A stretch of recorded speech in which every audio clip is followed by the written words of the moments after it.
Hello, everyone. My name is Fabiola Mesa, and today I will be discussing the second chance law. So, this is a step towards equity in regards to residents at my internship center and also any other inmates offenders that are around the US. So I chose this population because, like I said, I am an intern at Dismiss Charities, which is a reentry center, also known as the halfway house. So Dismiss Charities gives men and women releasing from the state and federal incarceration the skills and motivation to re-enter society as contributing members. So the work of Dismiss is to end the cycle of victimization and to heal the human spirit. So for many, the experiences they lived took them to do what they did. So here we see how the systems theory is implemented because we see all those systems that affected someone. And we try to end that cycle of victimization through the work that we do. And even though at the moment the center is not very active on healing the human spirit in the sense of any other outside help that could relate to help or to faith or religion, but we do try to reach out to other places where our residents can go into in case they need anything like that. In reality, we just want them to be able to contribute to society and to be able to maintain a job, maintain relationships. And that can be hard when people don't give you the opportunity. So, this is why the second chance law is important.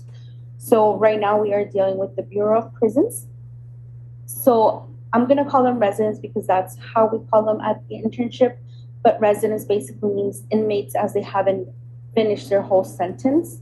They are just there to possibly go into home confinement before and just be out of prison before. But they are still inmates and they are also referred to as offenders.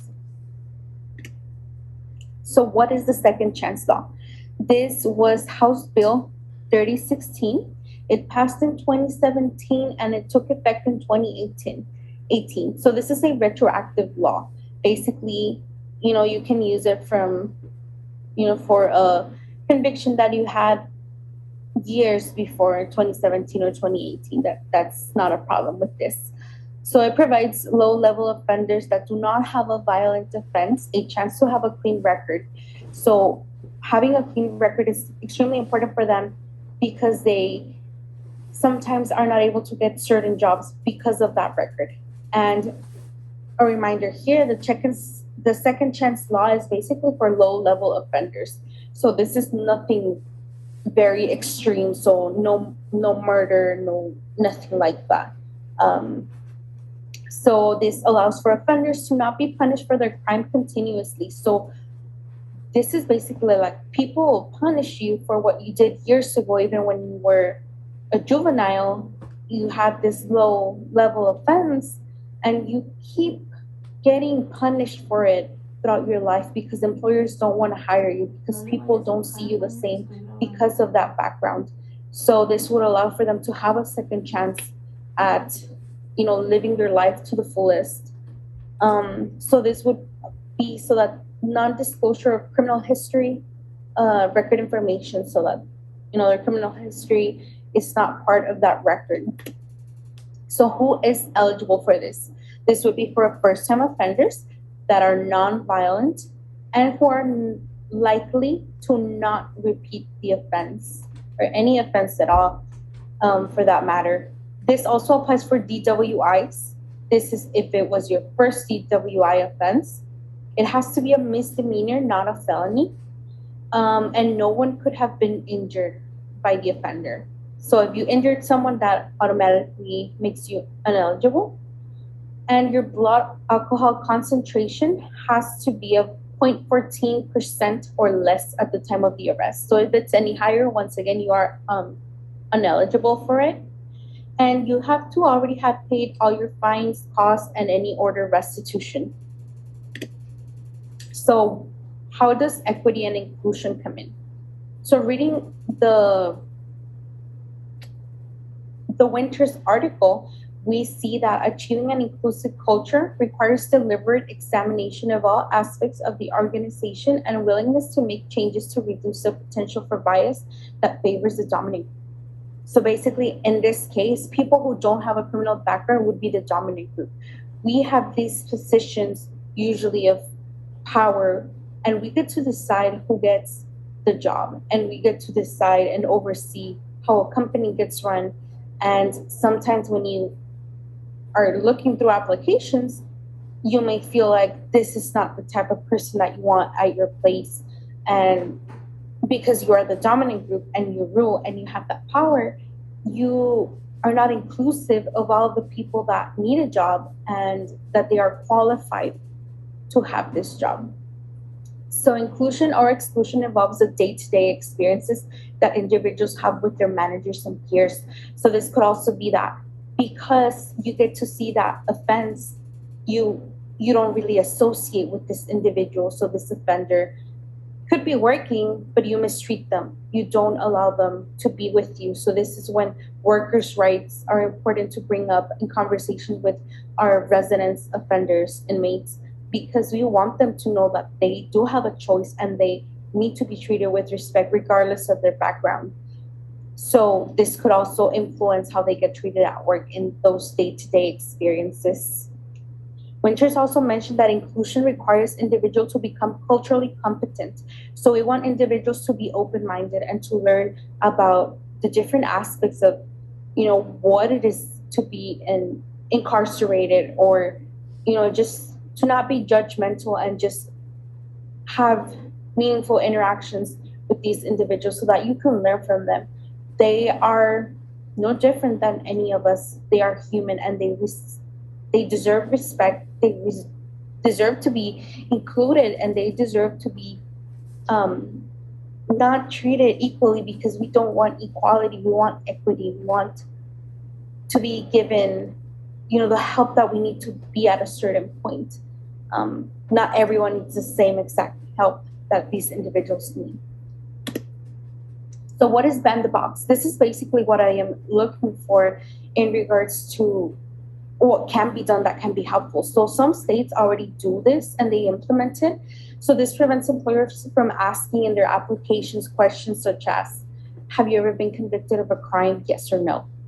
Were you on probation in the last 5 years? Have you ever been arrested? So these questions could automatically prevent you from getting to the interview stage, because the employer could be like, I don't like these responses. I don't want to listen to you. Why would I waste my time? So removing these could allow residents, inmates, offenders to have a better chance of getting these jobs. So this is why Ban the Box is important.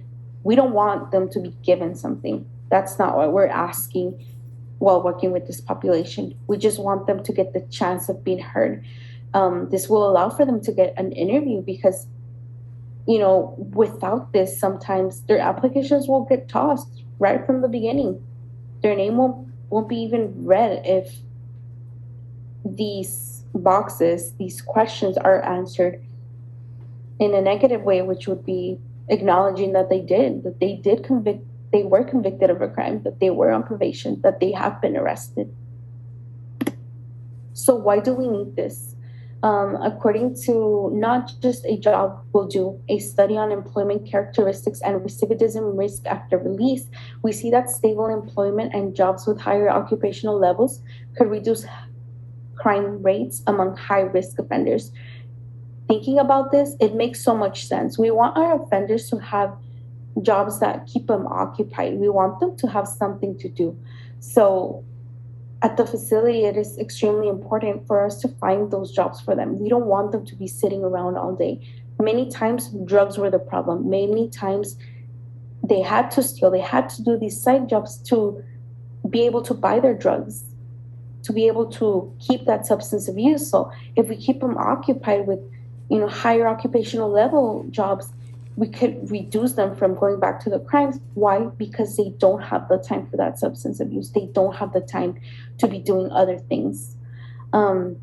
This once again allows residents, inmates, offenders to get a chance at getting the desired job based on their skills. So we want them to get to that interview stage so that they can showcase their skills.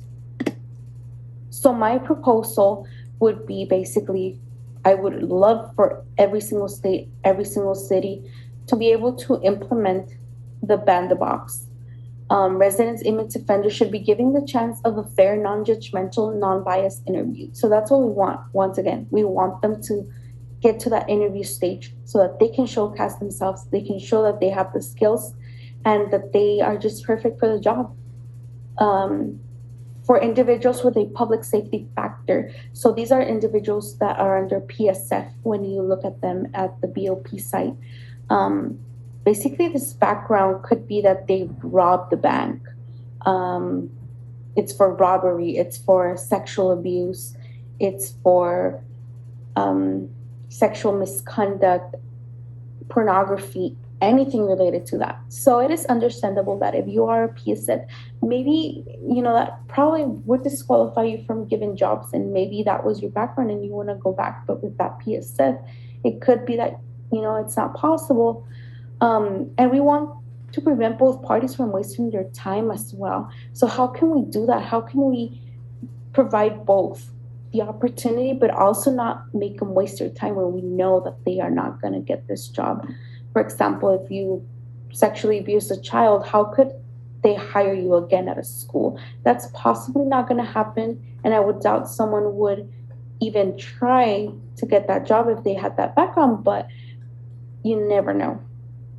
So accountability is important and should be upkept. This would be not only for the residents, it would be for the employers as well. We want to be accountable for who we hire, who is around our people. So it's also understandable that they want to know this type of information, but we just ask for that interview. We just ask for that chance. So enforcing the ban the box would be perfect, or adding a comment section instead could be effective. So this would allow residents to write their conviction if they deem that it's needed prior to having an interview. So for example, if it's for a teacher position and that you have a PSF background, you possibly want to put that there. Maybe it could be a PSF because of a bank robbery. So you want to explain there.